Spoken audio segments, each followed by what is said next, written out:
राधा राधा राधा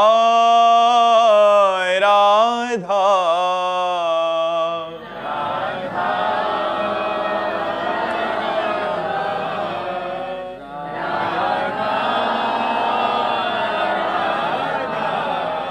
हाय राधा राधा राधा राधा राधा राधा राधा राधा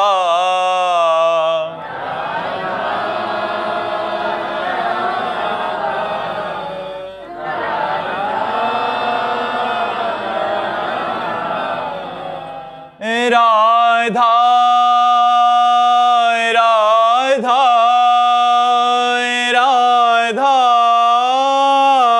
राधा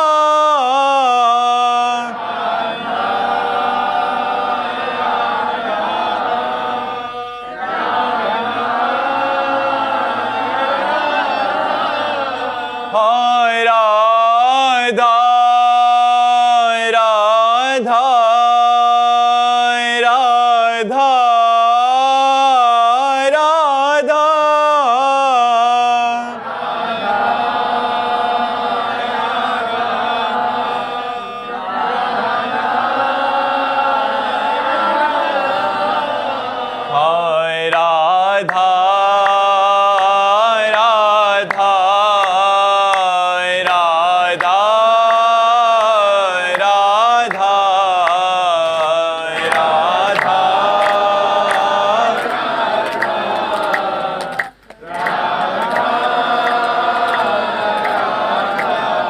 हाय राधा राधा राधा राधा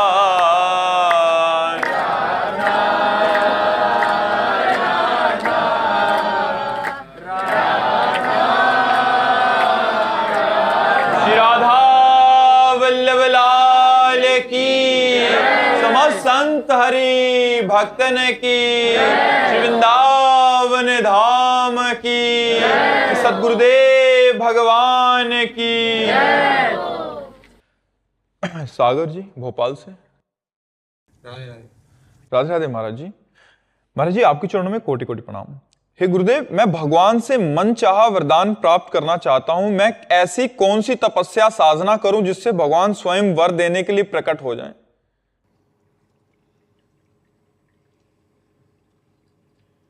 बड़ी अच्छी बात है। अर्थार्थी भी भक्त कहे गए हैं, भगवान ने कहा है। पहली बात तो ब्रह्मचर्य से रहो, दूसरी बात पवित्र आहार करो, वो भी अल्पाहार जिससे प्राण पोषण हो जाए, और निरंतर नाम जप करो, जो चाहोगे हो जाएगा। किसी की निंदा न करो, किसी की निंदा मत सुनो, अल्पाहार करो और ब्रह्मचर्य से रहो और निरंतर नाम जप करो। करके देखो, जो चाहोगे प्राप्त हो जाएगा। लेकिन खिलवाड़ नहीं कर पाना, कर लो। भगवान को साक्षात्कार करना खिलवाड़ नहीं, करके दिखाओ। ब्रह्मचर्य किसी भी तरह से खंडित नहीं होना चाहिए, वाणी में मौन, किसी की निंदा स्तुति नहीं होनी चाहिए, निरंतर नाम जप और अल्पाहार। भगवान की शरण में होके करो। मनुष्य शरीर मिला है, बहुत अच्छी बात है, बहुत अच्छी बात है, लगो ऐसा, ठीक है। निरंतर नाम जप करो, अल्पाहार करो, संयम से रहो, तब आप आगे बढ़ पाओगे परमात्मा में। कितने दिन लगेंगे? जब तक भगवान न प्रकट हो। वो तो तुम्हारे पहले पाप नष्ट होंगे, हृदय पवित्र होगा। आप कितने जन्मों का कितना पाप का हिसाब है, वो तो जपते रहो। जब तुम्हारा पाप नष्ट हो जाएगा तब प्रकाशित हो जाएंगे भगवान। जब तक भगवान न प्रकट हो तब तक करते रहो, निरंतर नाम जप करते हो। जन्म जन्म मुनि यतन करा ही तुम्हें, तो एक ही जन्म की बात है। तो जन्म जन्म मुनि लोग यतन करते हैं, तब उस परमात्मा तत्व को प्राप्त कर पाते हैं। करो ऐसा, ठीक है। मर्जी इन्होंने लिखा मन चाहा वरदान, तो मन ही मर गया तब तो, फिर मन ही मर गया तो नहीं। जैसे ध्रुव जी ने अटल पदवी की चाह की तो भगवान ने अटल पदवी दी, उनको अटल पदवी दी। तो अगर चाह करके चलोगे तो भगवान चाह पूरी, वो चाह तुम्हारी बनी रहेगी। जब भगवान मिलेंगे तब वो चाह नष्ट हो जाएगी, तो भगवान उसे पूरी कर देंगे नष्ट होने पर भी। हाँ, पूरी कर देंगे। विभीषण जी कह रहे हैं भगवान से कि अब नहीं चाहिए, तो भगवान कह रहे पहले तो चाह की थी, तो कह रहे हाँ, उर्कच प्रथम वासना रही, पहले वासना थी, अब प्रभुपद सरित आपके प्रेम रूपी चरणों का दर्शन करके वो सब बह गई, अब नहीं। पर भगवान ने कहा नहीं, एक कल्प तक लंका का राज्य स्वीकार करो। ये जो चाह करोगे हर इच्छा कछु दुर्लभ नहीं, भगवान की कृपा प्रसाद से सब पूर्ण हो जाएगा। तो लगो, हम तो ये बहुत अच्छी बात है, भगवान में लग करके वरदान चाहते हो। क्या वरदान चाहते हो? महाराज जी वो चक्रवर्ती राजा बन। अब खैर चक्रवर्ती तो नहीं रह गया है, चक्रवर्ती रह ही नहीं गया है। चक्रवर्ती का मतलब होता है जहाँ से सूर्य उदय होता है जहाँ तक अंत होता है। अब तो कलयुग में चक्रवर्ती रह ही नहीं गया है, अब तो जो सतयुग आएगा उसमें बन जाए। हाँ, तपस्या करो, अगर भगवान चाहेंगे तो अन्य युगों में कभी ऐसा। कलयुग में तो चक्रवर्ती सम्राट पद का धीरे से काम खत्म हो चुका है। अब तो अलग अलग देश के राजा हैं, अलग अलग देश के प्राइम मिनिस्टर हैं, तब तो ऐसा। अगर भगवान ही को प्राप्त कर लो तो कौन सब, फिर तो अनंत ब्रह्मांडों के स्वामी के दास हो गए, तो सब कुछ तुम्हारा ही है। छोटी चक्रवर्ती सम्राट पद बहुत छोटा है। देवराज इंद्र का पद, ब्रह्मा का पद भी जिस पद के आगे छोटा है वो है हरिदासत्व। भगवान के दासत्व को क्यों नहीं मांगते कि मैं सदैव आपके चरणों के समीप रहूं, आपको देखता रहूं, निरंतर नाम जप करूं, आपके प्रेम में रोऊं, ये बात मांगते। चक्रवर्ती सम्राट बहुत से हो गए, धूल दूसरित हो गए, कौन जानता है, इतिहास के पन्नों में लिखे रह गए, और उनके बने हुए जो महल थे वो खंडहर हो गए। क्या है चक्रवर्ती सम्राट? 4 दिन की चांदनी फिर अंधेरी रात, फायदा क्या?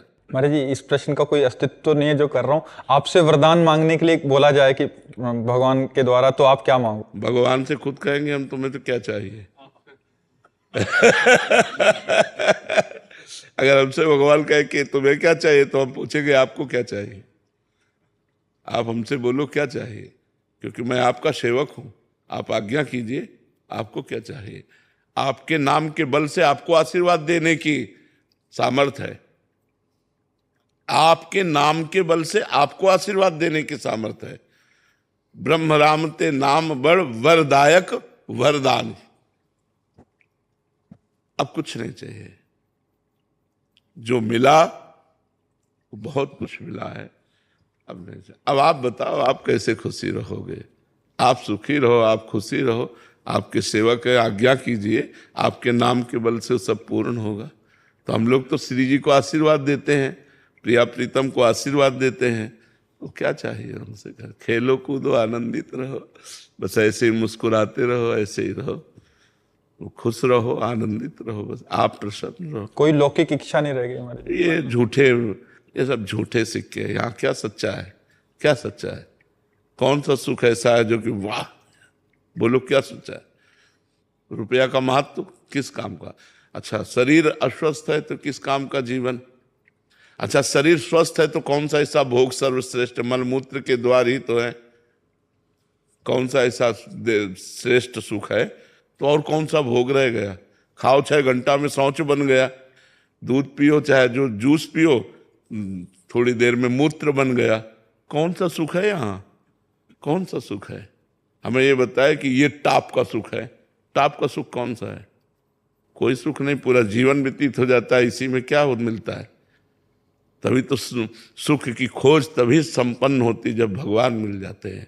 इन सबसे सुख की खोज पर अज्ञान के कारण उसे लगता है कि हम ऐसे। भगवान का आश्रय लो, भजन करो, जो चाहोगे प्राप्त हो जाएगा। इस युग में न सही तो अगले युग में। जीव तो अविनाशी है, भगवान ऐसा बना सकते हैं। नाम जप करो। लखन गुप्ता जी, राधे राधे। राधे राधे महाराज जी, आपके चरणों में कोटि कोटि प्रणाम। गुरुदेव भगवान, जब मनुष्य चाहता है कि मेरी लौकिक उन्नति हो और लोग मुझे जाने, तब भगवान वैसा विधान नहीं करते। और जब मनुष्य शरणागत होता है और कुछ कामना बाकी भी नहीं रहती उसके मन में, तो अपने को संसार से छुपाकर रखना चाहता है, तो भगवान उसको ना चाहते हुए भी कुछ लीला ऐसी क्योंकि वो करते हैं कि अधिकारी वो है। प्रकाशवान हो जाता है। वो अधिकारी, अब वो संसार का कल्याण कर सकता है, क्योंकि उसकी कोई चाह नहीं है, वो संसार से भी मिलना नहीं चाहता। अब जो मिलना नहीं चाहता है उससे मिलाते हैं, मिलो और जगत का कल्याण करो, और सारा वैभव सुख सुविधाएं उसके चरणों में फेंक देते हैं, और उसको चाहिए नहीं।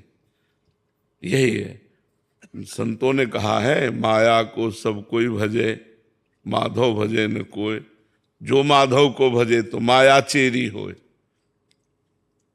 माया को सब कोई चाहता, लेकिन श्री कृष्ण का भजन नहीं करता। अगर श्री कृष्ण का भजन करो तो माया आपकी दासी हो जाएगी। गुरुदेव, आपके कृपया प्रियाप्रीतम के सिवा कुछ नहीं चाहिए। हाँ, यही सार बात है। खूब नाम जप करो, खूब भगवान का नाम जप करो, वाणी गायन करो, लीला चरित्र सुनो, संतों का संग करो, परोपकार करो। इसी से प्रभु प्रसन्न हो जाते हैं, इसी से प्रभु मिल जाते हैं। नाम जप में खूब रति करो, अधिक से अधिक मौन रहकर नाम जप करो। नाम जप से सब कुछ प्राप्त हो जाएगा, जो चाहोगे प्राप्त हो जाएगा। किसी से बात करने का मन नहीं। हाँ, ये भजन का फल है। भजन जैसे जैसे बढ़ेगा ना, वैसे वैसे बात करने का मन नहीं होगा। तो ऐसे ही जो कर्तव्य कर्म मिले हैं उनको करो, उदासीन होकर करो, ममता रहित होकर करो। यही बड़े बड़े महापुरुषों ने किया है कि रति नहीं है पर कर्तव्य कर्म है तो उसको करना है, तो ऐसे करो और खूब नाम जप करो। कौशिक जी, आचार्य, राजस्थान। राधे राधे महाराज जी। महाराज जी, माया क्या है? इस संसार में जीव चारों ओर माया से घिरा हुआ है, परंतु माया वाली चीजों से आसक्ति ना करना और प्रभु का चिंतन करते रहना, ये वैराग्य है क्या?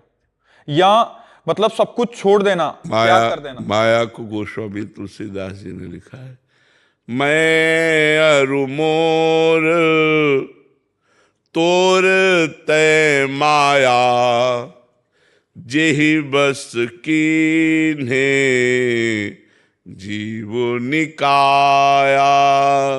गो गोचर जहाँ लगु मन जाए, सो सब माया जानहु भाई।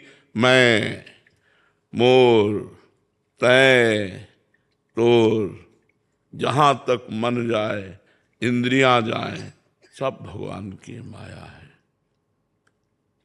जितना इंद्रियों से जो देखा जाता है, भोगा जाता है, मन से जो संकल्प विकल्प किया जाता है, ये सब भगवान की माया। मैं और मोर तोर तय माया, जेहि बस कीन्हे जीव। जितना जीव है सब इस माया के अधीन है।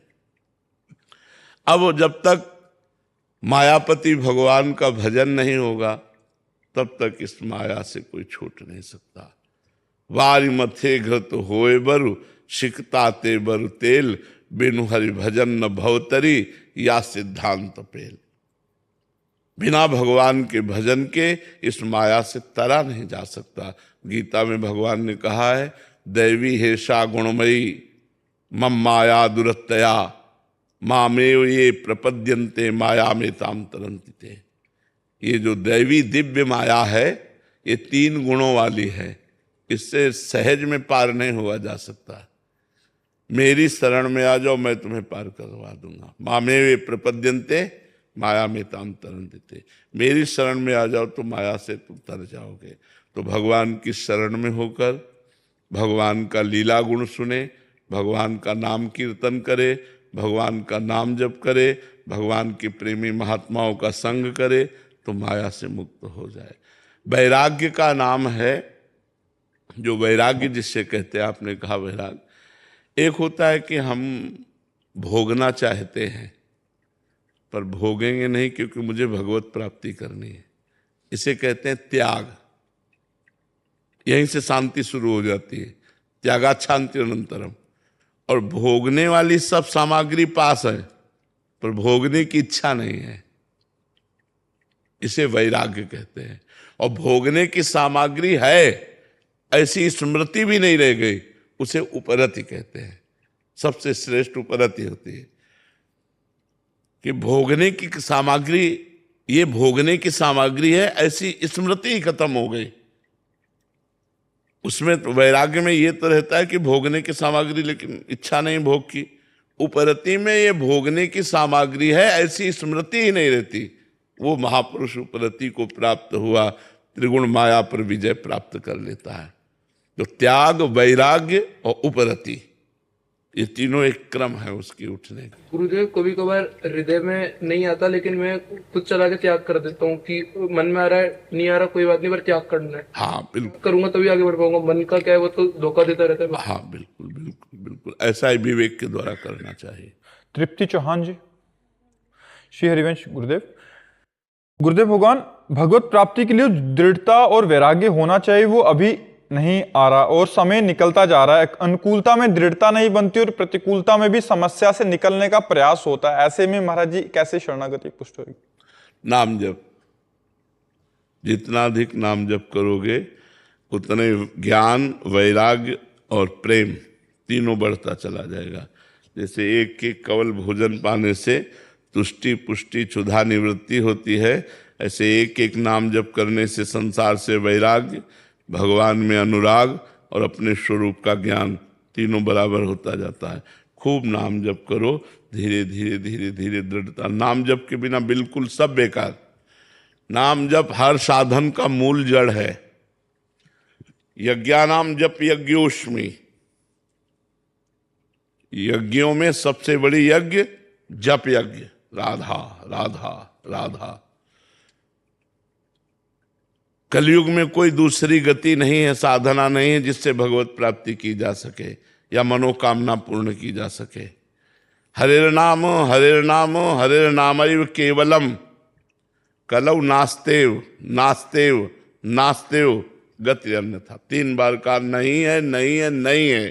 कोई साधन ऐसा नहीं जो तुम्हें माया से मुक्त कर सके।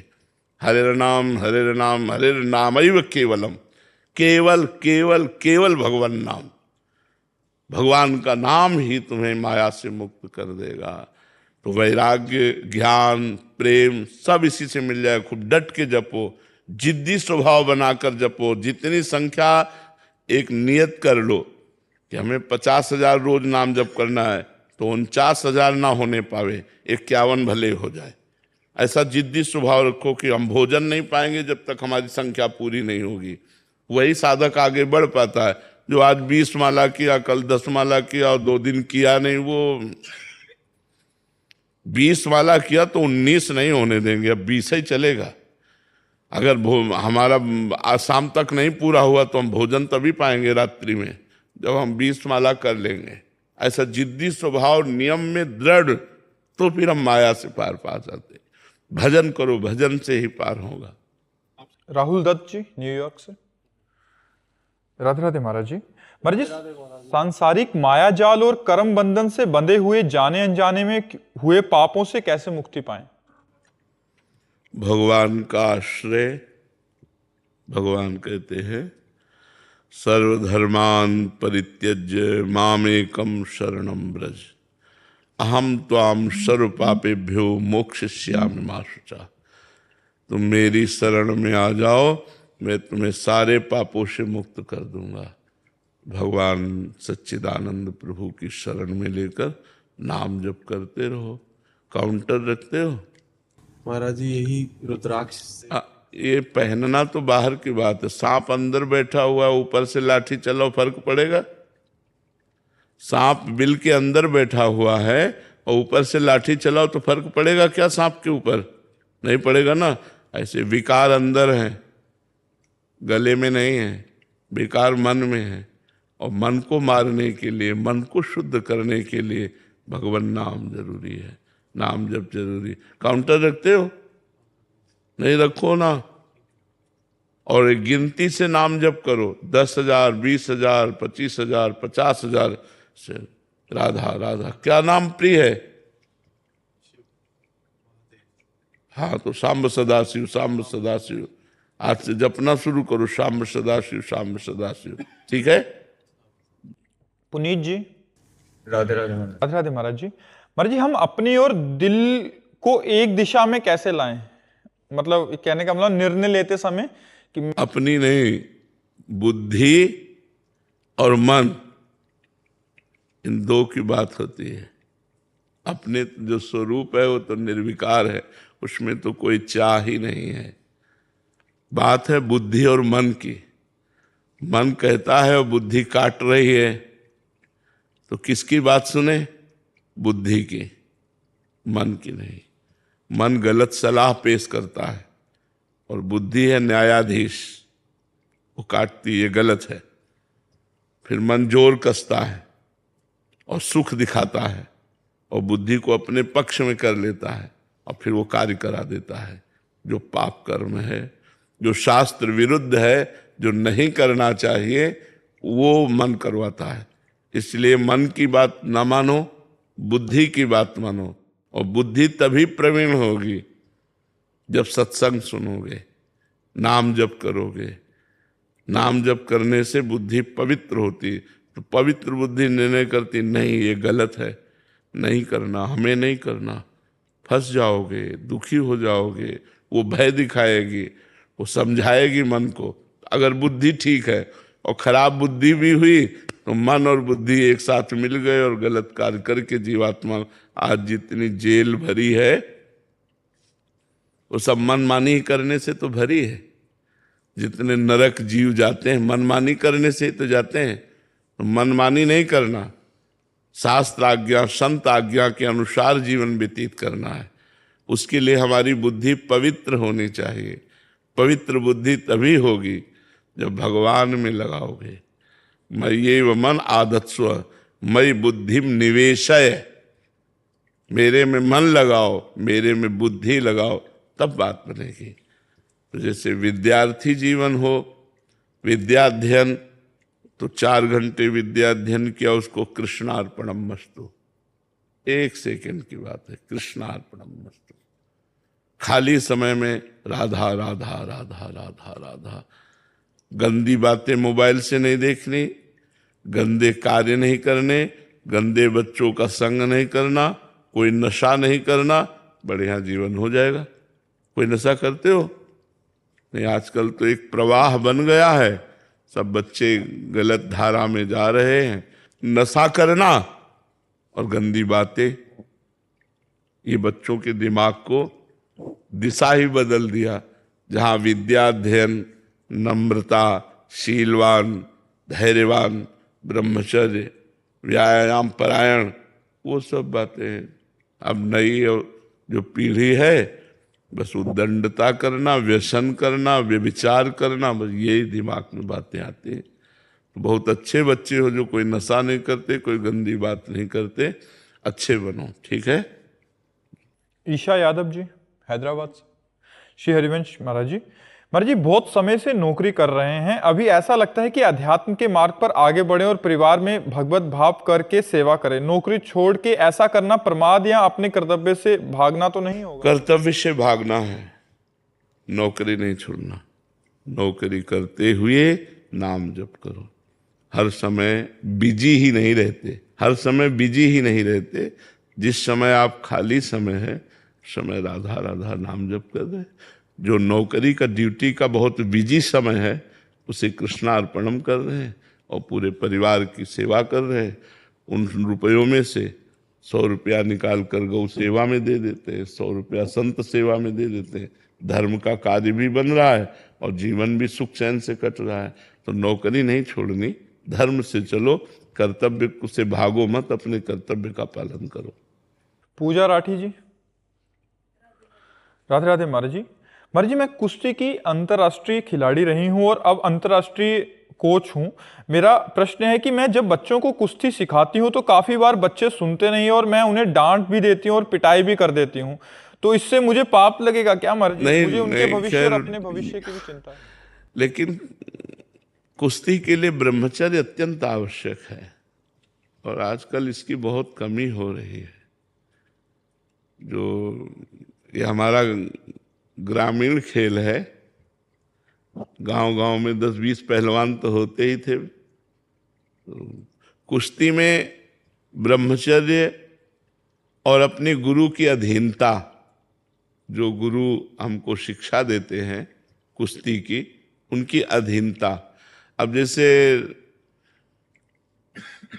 यहाँ हाथ मारा और देखा कि कमजोर है तो 100-200 हाथ वहीं मारेगा गुरु। अब वो अपराध थोड़ी उसके, वो तो अपने शिष्य को पुष्ट कर रहा है। अब जैसे दंड लगवाई, अब उसने अंक रख दिया 100 और 50 के बाद वो ढीले पड़ रहे, तो उसको परिपक्व करने के लिए कर रहे हैं, ना कि उसको नीचा दिखाने के लिए, ना उसे पीड़ा देने के लिए, उसको परिपक्व करने के लिए। तो गुरु का यह अधिकार है, चाहे जिस डिपार्टमेंट में हो, कि वो अपने शिष्य को परिपक्व बनाए, जिस डिपार्टमेंट में हो। तो परिपक्वता के लिए प्यार और शासन दोनों की जरूरत है। तो हम अपने अनुयायी जो हैं कुश्ती के, जो उनको प्यार भी दें और उनको शासन भी दें। शासन और प्यार के द्वारा हम उनको अच्छे पहलवान बनाएं, जो हमारे समाज में उन्नति करे, समाज की सेवा करे। जो शरीर पुष्ट है तो सब सेवाएं हो जा सकती। हमें जरूरी नहीं अंतर्राष्ट्रीय खेल में हम पहुंचे, लेकिन अगर हमारा शरीर स्वस्थ है तो हम एक अच्छे किसान बन सकते हैं, हमारा शरीर स्वस्थ है तो हम एक अच्छे समाज सेवक बन सकते हैं। तो ये स्वस्थता के लिए भी जरूरी है। आज हमारे नौजवान बच्चे सब भूल गए, नहीं तो 10-20 जो है दंड बैठक 15-20 मिनट में मारनी चाहिए। व्यायाम करने से शरीर पुष्ट रहता है। दवा कोई वर्जिश से बेहतर नहीं, दवा कोई वर्जिश से बेहतर नहीं। नुक्सा है कम खर्च बाला न सेन, शक्ति बढ़े फुर्तील है, चोट न अधिक पिराए, अन्न पचे चंगा रहे, कसरत सदा सहाय। जो दंड बैठक मारता है ना, वो दवाई की कम जरूरत पड़ती है। अब छोटी छोटी अवस्थाएं, high blood pressure, low blood pressure, sugar, ये वो, अभी दौड़ो 5 किलोमीटर, 100 दंड 100 बैठक मारो, और चाहे जितना भोजन खाओ, चाहे रबड़ी पी जाओ, सब पच जाएगा। अब ऐसे बैठे बैठे रबड़ी पियोगे तो लीवर खराब हो जाएगा। तो व्यायाम अत्यंत आवश्यक है। तो जरूरी नहीं है कि नौजवान बच्चे अंतर्राष्ट्रीय खेल में, अगर अपने घर में भी रहना तो सीखना चाहिए। हमें व्यायाम जरूर सीखना चाहिए, हमें दंड बैठक सीखना चाहिए कि कैसे करना है, कैसे रहना है। उससे शरीर स्वस्थ रहता है, अन्न पचता है और रोग कोई प्रभाव नहीं डाल पाता है। अगर चोट भी लग जाए तो सहने की सामर्थ्य रहती है। तो आप जरूर कीजिए, ये कोई अपराध नहीं है, क्योंकि उनको हम परिपक्व करना चाहते हैं। आयुष जी। श्री हरिवंश बाबा। श्री हरिवंश महाराज जी। महाराज जी, अगर कोई साधक 84 जी का पाठ कर उसे जगत मंगल के लिए समर्पित करे तो क्या सबको भगवत प्राप्ति हो जाएगी? नहीं, भगवत प्राप्ति उसी को होती है जो स्वयं भगवान का चिंतन निरंतर करता है। जगत मंगल के लिए तो उसके पाप नष्ट होंगे, लेकिन वो भगवत प्राप्त थोड़ी हो जाएगा। भगवत प्राप्ति तो उसी को होगी जो स्वयं अपने मन से भगवान का चिंतन करता है। किसका प्रश्न है, समझ रहे ना? स्वयं भगवान का चिंतन करता है, उसको भगवत प्राप्ति होती है। रितिका वर्मा जी, छत्तीसगढ़। श्री हरिवंश महाराज जी। महाराज जी, क्या हमारे जीवन के निर्णय पूर्व से ही निर्धारित हैं या हमारे पास अपनी नियति चुनने का वास्तविक? नहीं, पूर्व से निर्धारित है सुख और दुख। पूर्व से जो पाप कर्म का फल होता है दुख, पुण्य कर्म का फल होता है सुख। सफलता और असफलता ये हमारे, जैसे हम बहुत अच्छे दौड़ाक है लेकिन हमारा प्रारब्ध बुरा है, तो हम दौड़ने चले लेकिन हमारे पैर में या फिसल गए या कुछ ऐसा कुछ हो गया कि यद्यपि हम समर्थ थे अपने गोल तक पहुंचने में, लक्ष्य तक, लेकिन असमर्थ हो गए। इसे कहते हैं प्रारब्ध, कि आपका प्रयास सफल रहा लेकिन परिणाम असफल रहा। हाँ, नाम जप से हम प्रारब्ध को दबा सकते हैं, हम प्रारब्ध से आगे बढ़ सकते हैं। इसीलिए हम सबको कहते हैं नाम जप करो। भगवान के नाम में पाप नाशक शक्ति है, वो पाप को विध्वंस कर देगा और जो बुरा प्रारब्ध है उसको सहने की सामर्थ्य देगा। अच्छा, हम एक बार असफल हो गए लेकिन हम अगली बार फिर प्रयास करते हैं। हर बार प्रारब्ध थोड़ी हमें गिराएगा। हम अगली बार क्रॉस करेंगे, अपने गोल तक पहुंचेंगे। तो हमें लक्ष्य पर दृढ़ रहना चाहिए और नाम जप करना चाहिए और जिद्दी स्वभाव होना चाहिए। मतलब हमारा जैसे बचपन से हम बाबा जी हैं, तो जैसे मन ने कहीं में भयभीत किया, 13 वर्ष से बाबा जी हैं, तो जैसे गंगा किनारे या कहीं कि यहाँ भूत है, अब मन ने भयभीत कर दिया, अब हम परेशान कि अकेले भ्रमण करते थे, ये तो मार देगा मन, ऐसे डरवाएगा तो जहां कहता है यहाँ भूत है वहां खड़े हो जाते, कहाँ भूत है, क्या भूत है, क्या परेशान, हम वहीं रुकते, कुछ नहीं। धीरे धीरे मन निडर हो गया, निर्भय हो गया।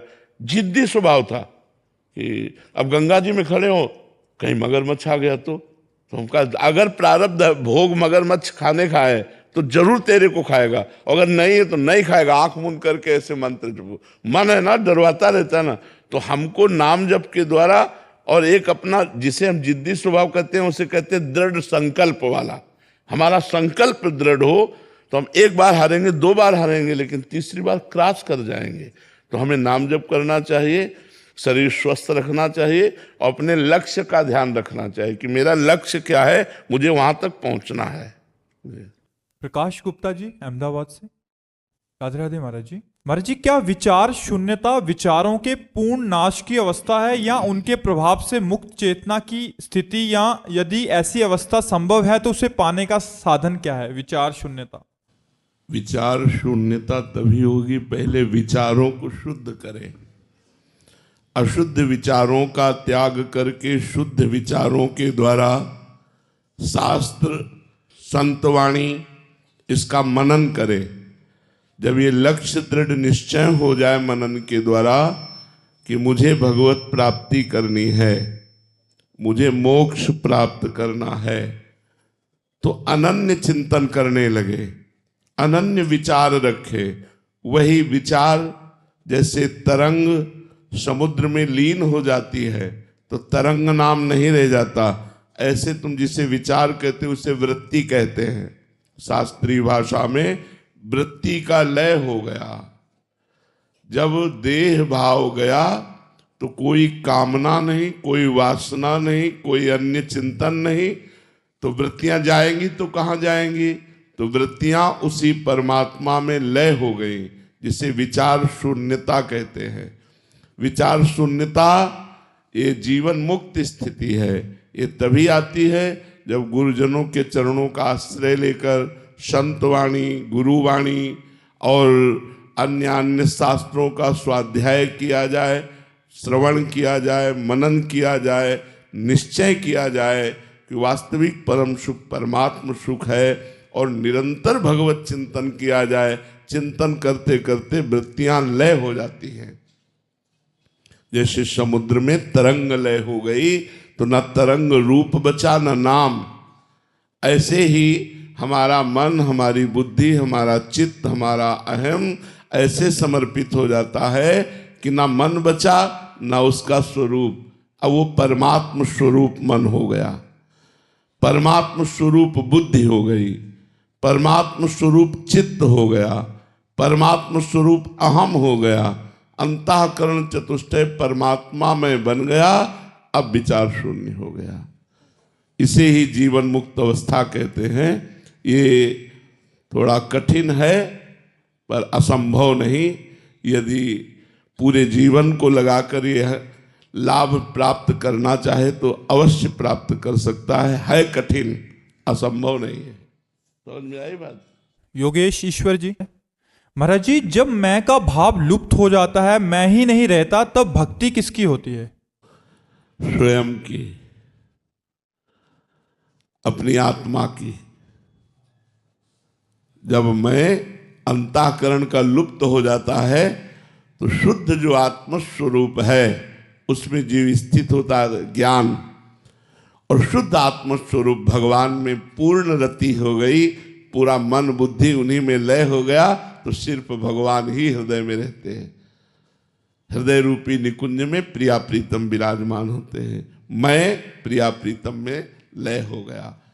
अब उसका मन प्रिया प्रीतम, बुद्धि प्रिया प्रीतम, चित्त प्रिया प्रीतम, अहम प्रिया प्रीतम। यदि मलिन अहंकार भगवत चरणारविंद में लगे तो मैं खत्म हो जाता है, और मैं खत्म होकर अब उसके अंदर जो चेष्टा होती है, चूंकि पहले जीव अहंकार युक्त मैं से चेष्टा करता है, और जब वो सिद्ध पुरुष हो जाता है तो भगवान उसके हृदय में बैठकर चेष्टा कराते हैं, भगवान बोलते हैं, भगवान क्रिया कराते हैं।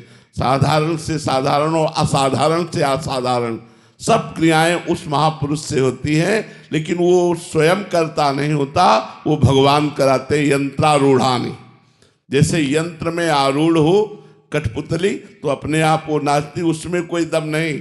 जैसा यंत्री नचाता है वैसा वो यंत्र नाचता है। उमादार जोशित की नाई सबही नचावत राम गोसाई। तो मैं नष्ट हो जाने पर फिर भगवत सत्ता जागृत हो जाती है। और देखो, जो जमीन किसी के नामे नहीं होती वो सरकारी हो जाती कि नहीं हो जाती? अपने आप हो जाएगी कि नहीं हो जाएगी सरकारी? वो सरकारी जमीन है। तो जिसमें अहंकार खत्म हो जाता है वो सरकारी हृदय हो जाता है, वो भगवान का हो जाता है।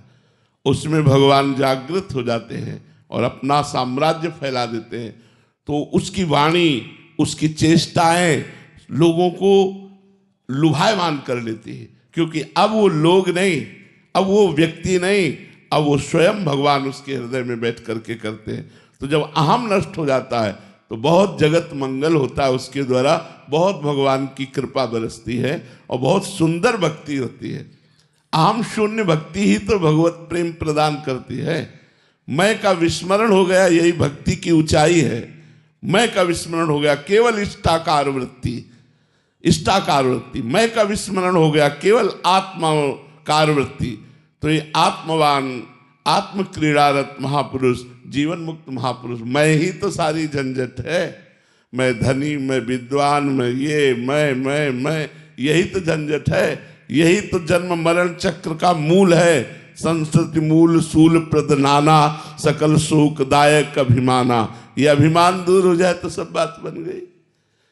फिर तो बहुत अच्छी भक्ति होती बच्चा, जब अभिमान दूर हो जाए। अभिमान युक्त भक्ति स्वादिष्ट नहीं होती, और जब अभिमान नष्ट हो जाता है तो वो रस आता है जो वाणी के द्वारा वर्णन ही नहीं किया जाता।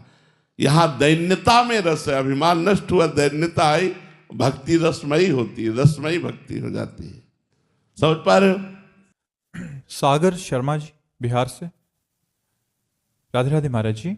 महाराज जी, चेतना क्या है और चेतना का क्या स्वरूप है? चेतना परमात्मा स्वरूप है और संपूर्ण चराचर जड़ जगत को जो चैतन्य किए हुए है, एक ही चेतना है, सब में व्याप्त है। जैसे हाइलोजन, हीटर, फ्रिज, एसी, मशीनें और बहुत से यंत्र, उनसे प्रभाव अलग अलग निकल रहा है। हीटर गर्मी फेंक रहा है, एसी ठंडी हवा फेंक रही, हाइलोजन लाइट दे रहा है, मशीनें पानी निकाल रही, फैक्ट्रियां चला रही। लेकिन बिजली तो एक है ना। यंत्र अनेक है और उनका प्रभाव अनेक है, लेकिन उनमें बिजली एक है।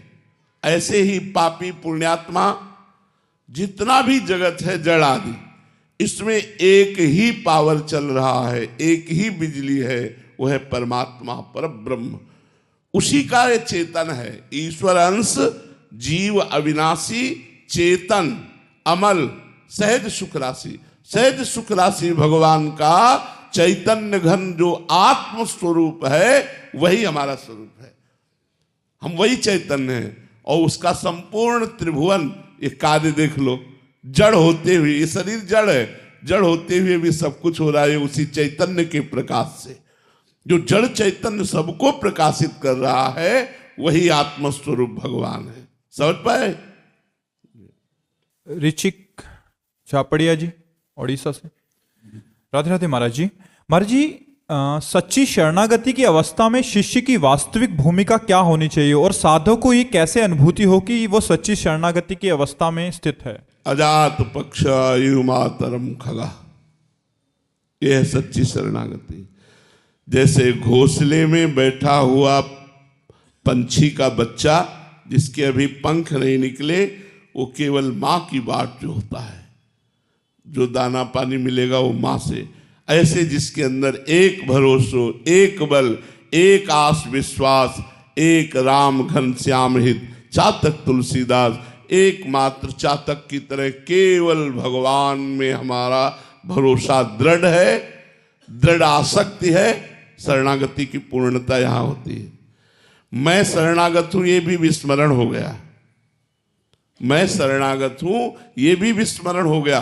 केवल शरण्य, केवल शरण्य। ब्रह्म नहीं, माया नहीं, नहीं जीव नहीं काल, अपनी हूँ सुधिना रही, एक रहो नंदलाल। केवल भगवान, ये शरणागति की पूर्ण अवस्था है। केवल भगवदाकार वृत्ति, जीवत्व का नाश हो गया और भगवत स्वरूप में स्थित हो गया। केवल भगवदाकार वृत्ति शरणागत की स्थिति है। और क्या प्रश्न है? महाराज जी कि इसकी अनुभूति कैसे हो कि वो सच्ची शरणागति? साधन में चलो तो अनुभूति हो जाएगी। नवधा भक्ति करो, श्रवणम कीर्तनम स्मरणम विष्णुर्पाद सेवनम अर्चनम वंदनम दास्यम सख्य आत्मनिवेदनम। आत्मनिवेदन, समर्पण, ये नवधा भक्ति से होगा। साधना नवधा भक्ति है, सिद्धावस्था पूर्ण आत्मसमर्पण शरणागति है। साधन इसका नवधा भक्ति है। प्रीति राठी जी चेन्नई से। राधे राधे महाराज जी। महाराज जी हम सबसे मोह छोड़ चुके हैं मगर बच्चों से ममत्व और मोह नहीं छोड़ पा रहे। देखो ये सब बातें बनाने की बातें हैं, फिर हम कहेंगे बुरा न मानना। ये सब बातें बनाने की बातें हैं। जब मोह छूटेगा तो सर्वत्र से छूटेगा। ऐसा नहीं छूटता कि एक से छूटा दूसरे से लग गया। मोह छूटता है तो निर्मम अवस्था आती है। जब निर्मम अवस्था आती है तो चाहे अपना बेटा हो चाहे पराया बेटा उसके लिए समान होता है। इसीलिए तो महात्माओं को कहा गया वसुधैव कुटुंबकम, उदार चरिता नाम वसुधैव कुटुंबकम। इतना हृदय उदार हो जाता है, निर्मम हो जाता है कि पूरा संसार अपना परिवार लगता है। ये पूरा संसार अपना परिवार है और पूरे संसार को संत अपने घर वाले जैसे लगते हैं कि हमारे घर का जैसे कोई सदस्य हो, ऐसे प्राण प्रिय लगने लगते हैं संत जन। तो हमारी जो चित्त वृत्ति है वो भगवान में लगे पहले, तब मोह का नाश हो गया। क्योंकि सत्संग सुना, भगवत भजन शुरू कर दिया, शास्त्र स्वाध्याय शुरू कर दिया, अच्छे आचरण शुरू कर दिए, तो हमारे अंदर विवेक आ जाएगा। बिनु सत्संग विवेक न होए विवेक मोह भ्रम भागा। जब विवेक होगा तो मोह का नाश हो जाएगा। ये मेरे हैं, ये बना रहना मोह का अंकुरण है। ये मेरे हैं तो ये पराये हैं क्या? नहीं, सब मेरे हैं। कबीरा खड़ा बाजार में सबसे पूछत खैर, और ना काहू से दोस्ती ना काहू से बैर, समान स्थिति शत्रु मित्र समझानी। निर्मम महापुरुष की स्थिति ये होती है। तो मेरा मोह नष्ट हो गया, पहली ये बात तो गलत है। कोई नष्ट हो गया तो आप ही स्वीकार करती बेटे में है, तो बेटे में है, अपने शरीर में भी है। हम वही कहना चाहते हैं कि बड़े बड़े त्याग वैराग्य के मार्ग में चलने पर भी ये बना रहता है और शरीर की प्रियता बनी रहती। सब जगह छोड़ दिया तो अपने शरीर की प्रियता। जब शरीर की भी प्रियता का नाश हो जाए तो उसे मोह रहित कहते हैं, उसे मोह रहित कहते हैं। अभी जो है ये मोह नष्ट नहीं हुआ, इसलिए नाम जपो और सत्संग सुनो और भगवान से प्रार्थना करो कि हम भगवत भाव में आ जाएं कि मेरा बेटा भगवान का स्वरूप ही है, तो मोह का नाश हो जाएगा। नहीं, मोह मूल बहु सूल प्रद, त्याग हो तम अभिमान, भजहु राम रघुनायक कृपा सिंधु भगवान। ये मोह ही तो मूल है दुखों का। हम लोगों को जो फंसाए है ये मोह ही फंसाए है। मोह मूल बहु सूल प्रद, और मोह गए बिनु राम पद होई न दृढ़ अनुराग। बिना मोह का नाश हुए भगवान के चरणों में प्रेम नहीं होता, और बिना भगवान के चरणों का आश्रय लिए नाम जी कीर्तन नाम जप किए सत्संग किए विवेक नहीं होता। विवेक ही मोह का नाश करता है। आकाश जी यूएसए से। राधे राधे महाराज जी, आपके चरणों में कोटि कोटि प्रणाम। महाराज जी, जब किसी साधक को भगवत साक्षात्कार होता है तो क्या उसकी पूर्ण मुक्ति निश्चित हो जाती है, और क्या मन के विकार काम क्रोध पूरी तरह जड़ से खत्म हो जाते हैं या शरीर रहते तक बने रहते हैं? हाँ, बहुत ध्यान से सुनना तो समझ पाओगे। साधक जब साधना करता है तो उसके अंदर भोगों की चाह रहती है। भोग का सानिध्य प्राप्त होने पर गिरने के चांस रहते हैं। जब भगवत साक्षात्कार हो जाता है तब ये भोगाकर्षण खत्म हो जाता है। भोगाकर्षण नहीं होता। बिना स्वाद के वो भोजन पा रहा, उसे स्वाद का तात्पर्य नहीं रह गया। बिना किसी अपनेपन के, बिना ममता के वो आपसे प्यार कर रहा है, पर उसमें आपके प्रति न ममता है न आसक्ति है। शुद्ध प्रेम, भगवत स्वरूप प्रेम। जब भगवत साक्षात्कार हो जाता है तो कर्म विवश काम आदि दोष नहीं आते, लेकिन भगवत प्रेरित आते हैं। सिद्धों में भी भगवत प्रेरित आते हैं। जैसे देवर्षि नारद जी भगवान के अवतारों में गणना की गई है और स्वयं सिद्ध महापुरुष हैं देवर्षि नारद। अब उनके अंदर काम की संभावना ही नहीं है, लेकिन जब भगवान ने देखा कि देवर्षि नारद के अंदर काम विजयी होने का गर्व है, तो भगवान ने काम को प्रेरित कर दिया, जाओ और अपना प्रभाव दिखाओ। थोड़ी देर में ही देवर्षि नारद जी ने देखा कि एक बहुत सुंदर नगर है, ये तत्कालिक, और वहां का जो नरेश है वो अपनी राजकुमारी का स्वयंवर कर रहा है। कौतुकोस पहुंच गए ऐसे। राजा ने देखा, साष्टांग दंडवत की आसन पर बैठाला। जब अर्चना वंदना हो गई तो अपने परिवार के जनों को प्रणाम करवाने की प्रक्रिया शुरू की।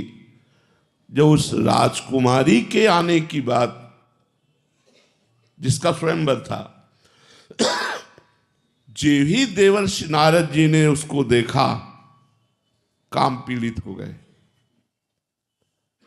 बड़ी बड़ी अप्सराओं को भी देखने पर जिनका मन कभी विचलित नहीं हो सकता, वो देवर्षि नारद जी सिद्ध महापुरुष, भगवत प्राप्त महापुरुष, जब चाहे तब भगवान को बुला ले, ऐसी स्थिति के महापुरुष, उनको काम व्याप्त हो गया। अब जैसे जैसे नजदीक आ रही थी, उनके हृदय की स्थिति बदलती जा रही थी। इतने में राजकुमारी के पिता ने कहा, महाराज हमारी पुत्री का हाथ देखिए कैसी रेखा है। अब दूसरा चमत्कार है कि जो ही हाथ देखा पकड़ के, तो स्पर्श करते ही व्याकुल हो गए, और रेखा में जो लिखा था कि जो इसका पति होगा वो मरेगा नहीं, मृत्यु विजयी होगा, समस्त ऐश्वर्य उसके चरणों में लौटेगा। बड़े बड़ा वो सब भगवान के लिए। अरे नारद जी ने कहा, तब तो पक्का ब्याह इसी से करेंगे। नारद जी ने विचार किया, मैं इतना सुंदर तो नहीं हूं, बाबा जी हूं। राजकुमारी स्वयंवर में जयमाला पता नहीं डाले कि ना डाले। यदि मुझे भगवान का रूप प्राप्त हो जाए तो निश्चित जयमाला डाल देंगे। देखो, भक्त किसी भी स्थिति में माया से कितना भी ठगा जा रहा हो, उस समय भी भगवान में ही रहता है। ये भक्त की महिमा होती है। कितना भी माया अपना प्रपंच फैला रही हो, उस समय में भगवान का आश्रय रहता है। देवर्षि नारद जी एकांत हुए और भगवान को पुकारा। पुकारते ही भगवान प्रकट हो गए। भगवान से कहा कि प्रभु, अब तो जब तब कुछ नहीं होगा, अब तो राजकुमारी से ब्याह मुझे चाहिए, इसलिए मैं हरि रूप मांग रहा हूं। इतना तो कहा, पर एक बात बहुत बड़े जोर की कही। कहा, जेहि विधि होई नाथ हित मोरा, करऊ सुबेगी दास में तोरा। प्रभु जिस तरह से मेरा हित हो, नारद जी सोच रहे हमारा हित राजकुमारी के प्राप्त होने में है, नाथ जल्दी वही उपाय करो जिससे हमारा हित हो, क्योंकि मैं आपका दास हूं। तो भगवान ने कहा हित ही नहीं, जेहि विधि हो ही परम हित, नारद सुनो तुम्हारा हित नहीं, तुम्हारा परम हित जिसमें होगा वो मैं करूंगा। जाओ दिया हरि रूप, और हरि कहते बंदर को भी। अब नारद जी का जो रूप था वो भयंकर मरकट बंदर का देह, और वो केवल राजकुमारी को दिखाई दे रहा था, और भगवान शिव के दो पार्षद पास में बैठे थे उनको दिखाई दे रहा था, और सबको देवऋषि नारद दिखाई दे रहे थे। राजकुमारी जयमाला लेकर जे हुई बड़ी तो देखा ये कुरूप बंदर पहले क्यों बैठा है। माला लेके मुड़ गई। देवर्षि नारद जी ने सोचा शायद मुझे देखा ना हो, तो बगल के जो सिंहासन पर राजा बैठे थे उनके पास जे गए, उसमें खड़े हो गए। नारद जी बैठ गए। राजकुमारी ने फिर दिखाए बंदर कैसे आ गए। फिर वो नारद जी को लग रहा है कि ये क्या है, मेरे हरि रूप में आकर्षित होकर जयमाला क्यों नहीं डाल रही। इतना विचार ही कर रहे थे कि 16 वर्ष की अवस्था, घनश्याम शरीर, कमल लोचन, विश्व मोहन, भगवान पधारे। जे ही भगवान पधारे तो राजकुमारी ने जयमाला डाल दी। नारद जी को लगा मारो प्राण निकल गए। देखो काम विजयी महात्मा, भगवत प्राप्त महात्मा, लगा मानो प्राण निकल गए। अब क्या होगा, क्योंकि जयमाला तो भगवान शिव के पार्षदों ने कहा आप अपने को बड़ा सुंदर समझते हैं क्या, जरा जल में जाकर दर्पण में देखिए। तो उस समय उन्होंने जल में देखा, प्रति मरकट बदन भयंकर देही। अरे हमारे साथ छल, मैं इनको अपना स्वामी मानता था। देखो बुद्धि कितनी भ्रमित हो जाती। मैं इनको अपना स्वामी मानता था, मैं इनका दास हूं, और ये ऐसा। तो भले भवन अब बायन दीन्हा, पावोगे फलापन कीन्हा। आज पाला नारद से पड़ा है, तुम्हें दिखाऊंगा कि संत में कितनी सामर्थ्य होती है। और बड़े गुस्सा से वैकुंठ की तरफ चले तो रास्ते में ही मिल गए गलवैया दिए हुई राजकुमारी के, और देख के जल गए। कहा जाओ मैं साप देता हूं, जैसे मैं नारी के वियोग से दुखित हो रहा हूं, ऐसे तुम रोगे और दुखी होगे नारी के वियोग में। और जो मुझे बंदर की देही दी वही तुम्हारा सहयोग करेगी। जब साप दे दिया तब हरि माया दूर निवारी, तहा न रमा न राजकुमारी। जी भगवान ने माया हटाई तो न राजकुमारी जन लक्ष्मी जी कोई। अब देवर्षि नारद की बुद्धि शुद्ध हुई। अरे त्राहिमाम शरणागत प्रतिपाल को, ये प्रभु मैंने क्या किया, आपको शाप दे दिया। मम इच्छा कह दीन दयाला। भगवान ने कहा सब मेरी इच्छा से हुआ है, जाओ जपहु जाय शंकर सतनामा, होई हृदय तुरंत विश्रामा। क्योंकि भगवान शंकर की बात नहीं मानी थी। भगवान शंकर ने मना किया था कि अपने को काम विजयी मत समझो, और ये काम विजय की वार्ता भगवान से मत करना जाके। तो जो सिद्ध पुरुष हैं, जो अवतारी पुरुष हैं, इनमें स्वाभाविक काम प्रवेश नहीं करता, इनमें भागवत प्रेरणा से काम प्रवेश करता है। क्योंकि भगवान के निज दास होते हैं। जैसे देवर्षि नारद जी जैसे महापुरुष, तो ऐसे सनकादि भी महापुरुष हैं। अब वैकुंठ पधारते हैं और जय विजय रोक देते हैं, तो रुके रहना चाहिए भाई। अगर कोई गेटमैन रोक रहा है तो सभ्यता ये है कि आपको रुकना चाहिए, आपको लड़ना नहीं चाहिए। ये सिद्धांत समझना चाहिए। अगर द्वारपाल रोक रहा है तो आपको रुकना चाहिए, फिर प्रार्थना करनी चाहिए। फिर रोक रहा है तो फिर प्रार्थना करनी चाहिए। लेकिन उल्टा हो गया। जो ब्रह्म प्राप्त महात्मा होते हैं उनमें विकार नहीं होते, लेकिन भगवत प्रेरित क्रोध विकार सनक सनंदन सनातन सनत कुमार में आ गया और उन्होंने शाप दे दिया, जाओ तुम दोनों जय विजय 3 जन्म के लिए असुर भाव को प्राप्त हो, दैत्य भाव को प्राप्त हो। तो देवर्षि नारद जी में काम, सनकादि में क्रोध। अक्रूर जी महाराज भगवान के परम प्रेमी भक्त हैं, लेकिन स्यमंतक मणि पर इतना उनका भाव लग गया कि वो काशी लेकर चले गए, द्वारिका छोड़कर, भगवान का दर्शन स्पर्श छोड़कर। लोभ अक्रूर जी स्यमंतक मणि का। तो इन सिद्ध पुरुषों में भी जब भगवान की प्रेरणा होती है तो ये काम क्रोध लोभादि दिखाई देते हैं, अन्यथा नहीं स्वात्मा रामम विषय मृग तृष्णाम भ्रमयति। आत्माराम पुरुष कभी विषय मृग तृष्णा में भ्रमित नहीं हो सकता। अगर भगवान से किसी भी क्रिया से उसको जो अहम आया है उसे दूर करवाना होता है तो ये लीलाएं कर देते, अन्यथा सिद्ध पुरुषों में सद्विकार जित अनग अकामा, वो कामना रहित होते हैं, वो निष्पाप रहते हैं, उनमें कोई मलिन भावना नहीं रहती। भगवान के निर्मल चरणों का जो चिंतन करके उनको प्राप्त हो गए हैं, उनमें मलिन भावना की संभावना नहीं।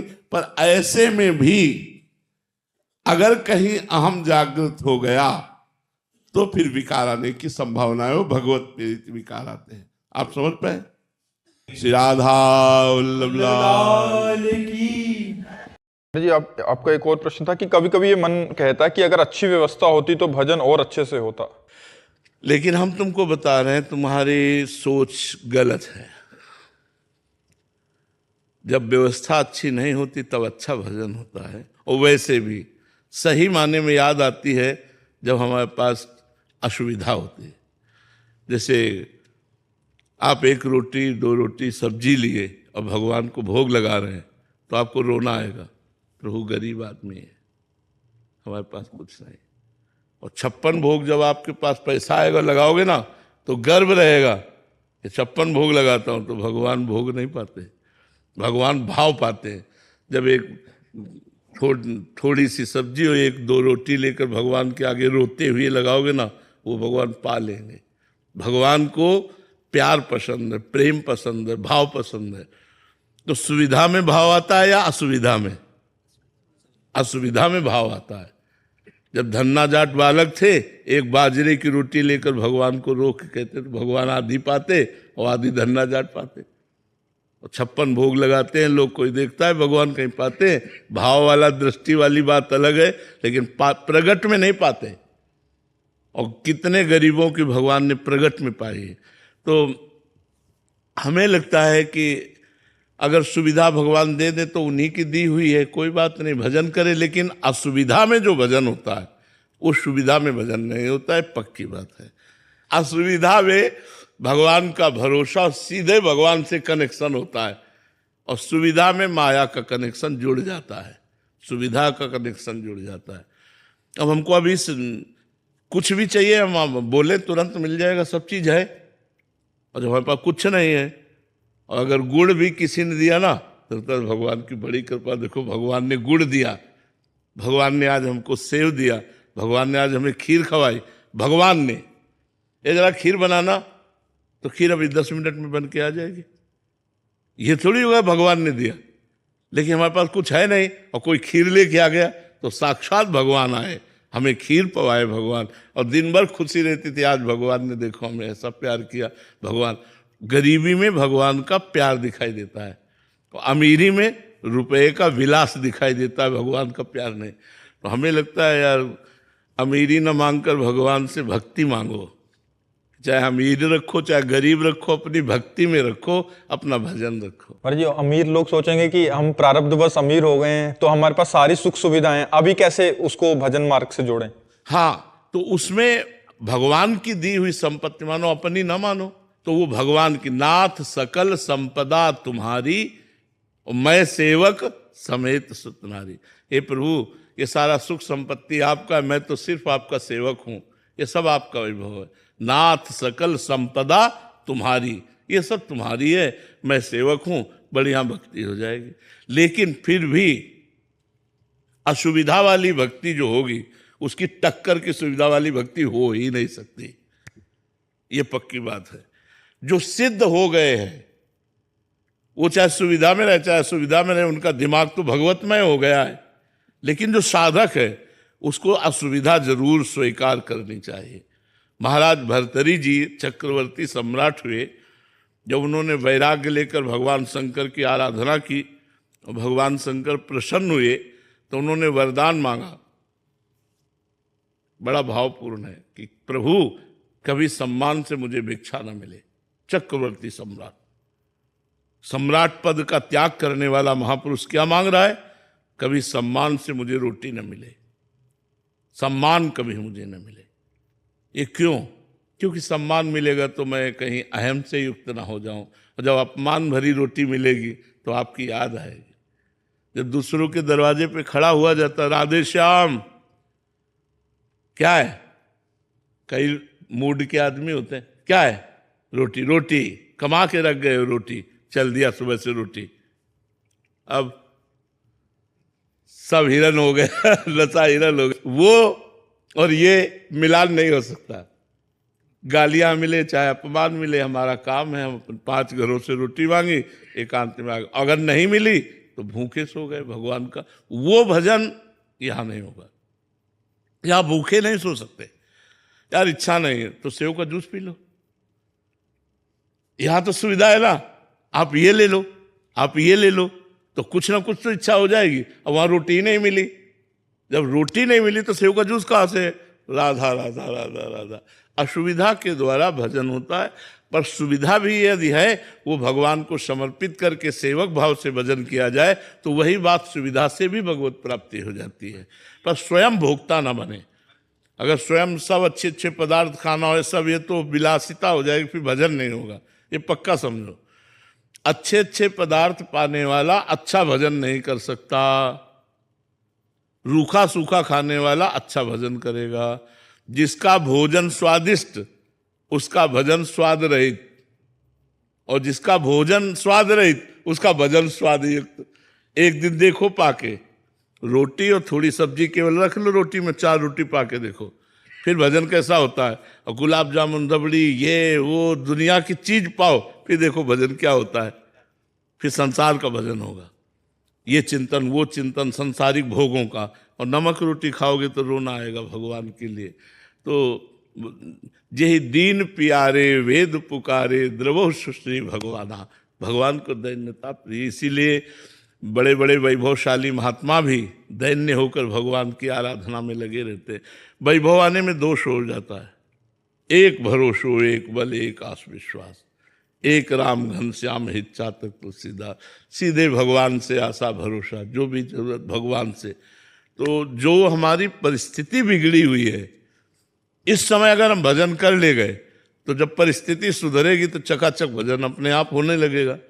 और अगर अभी भजन नहीं हुआ तो परिस्थिति सुधर जाने पर भोगों की इच्छा होती, भजन की नहीं। ये बात समझ लेना। इसलिए नाम जप करो, परिस्थिति बदलने की चिंता न करो।